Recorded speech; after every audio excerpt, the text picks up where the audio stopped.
Men and military machines crushed. Saddam Hussein finally surrenders. And in Kuwait City, relief and celebration. The war is over. This is NBC Nightly News with Tom Brokaw. Tonight, America at peace.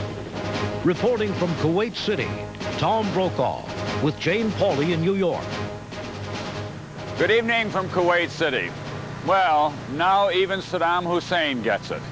His army and his claims of superiority have been completely wiped out. So now Saddam Hussein finally is accepting President Bush's terms for surrender. We have NBC's John Cochran at the White House again tonight. Fred Francis at his post at the Pentagon. John, let's begin with you and the good news. Tom, although the president said he was impressed by the reception that the Kuwaiti people gave to American GIs, he seemed almost embarrassed when the Kuwaiti ambassador came here to express his gratitude. But before I say what's the president told the ambassador there was more good news. News from Baghdad. The Iraqi government has now agreed to designate military commanders to meet with coalition counterparts to arrange for the military aspects of this ceasefire. Bush said the meetings will take place very soon, and the prime topic will be the release of POWs and civilians held by the Iraqis. And we are going to get back our POWs, and we're going to do it fast. But today was more a time for George Bush to thank his troops and to receive thanks. There isn't, I believe, a more precious gift that could be given to people than their freedom and their liberty and their homeland. And Mr. President, you have done this. And you will go down in history as the great liberator of my country. You and I both know it was the privates and the sergeants and the first lieutenants and the generals that deserve the credit. It is a special day, and Ambassador, I just can't tell you what's in my heart, but I am very pleased, very proud that your country's free. The Saudi ambassador, Prince Bandar, told the president that American troops prevented a certain invasion of his country by Iraqi forces. You should be very proud of the United States Armed Forces. They did a marvelous job.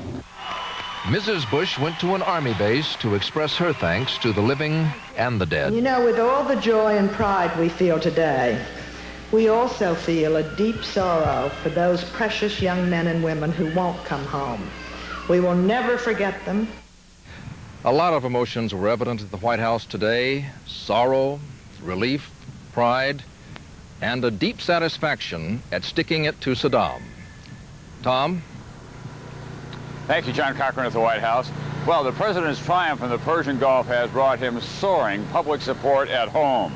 Our latest NBC News Wall Street Journal poll shows 85% of the public approves of the job the president is doing. That's the highest level of support for a president since Harry S. Truman, when Germany surrendered in June 1945. And Fred Francis at the Pentagon now, I gather they are already planning to bring some American troops home. That's right, Tom. If the peace holds, the first combat pilots and foot soldiers will be home within 3 weeks.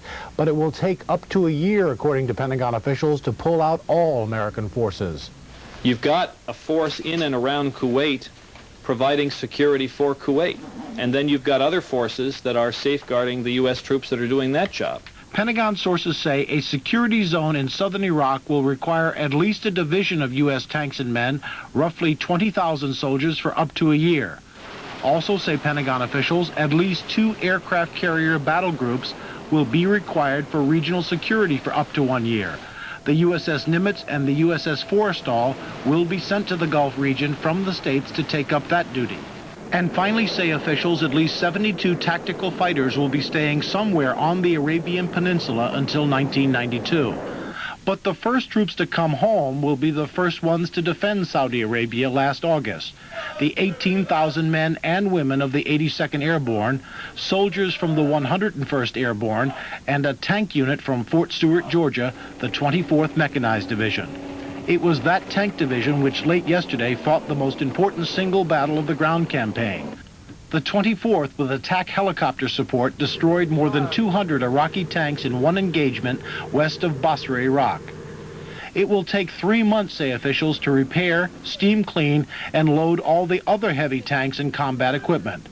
and another 3 to 6 months to load and ship the millions of tons of bombs, supplies, and other war materials, as well as all the men and women who came with it. It was a Herculean logistic task to get them there, and thank God, because our casualties were so light, it's going to be just about as Herculean to get them back. The guiding policy, Tom, is to demonstrate to the Arab world that the U.S. will pull out its offensive army with almost the same speed as it arrived, but to leave just enough firepower there to handle a small crisis. Tom?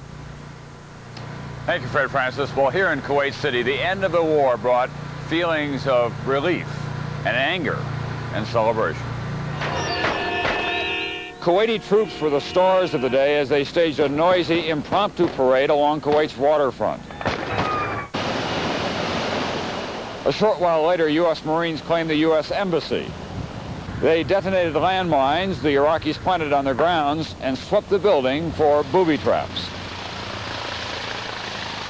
Just down the road, the British ambassador was glad to be back on the job.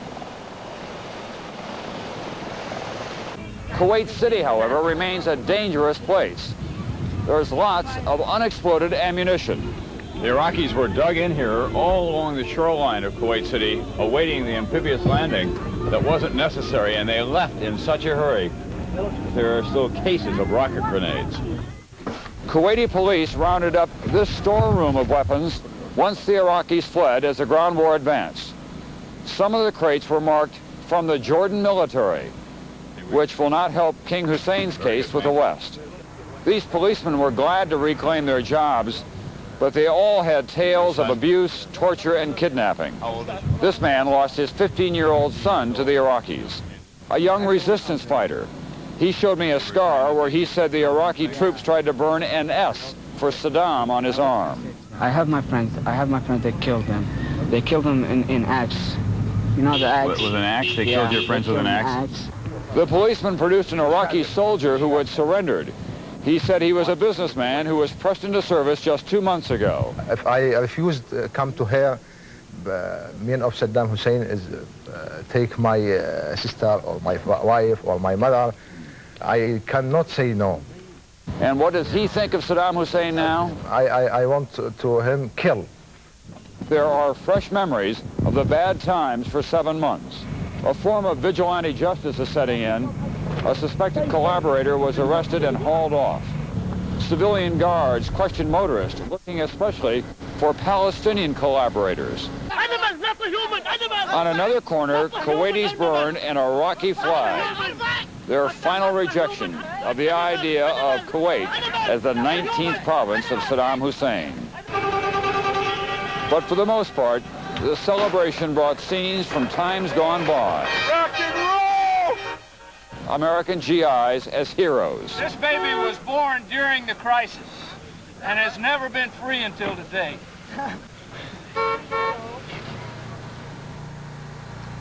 In our NBC News Wall Street Journal poll, we also learned, no surprise, that the military leaders of Operation Desert Storm are also held in high esteem by the American public.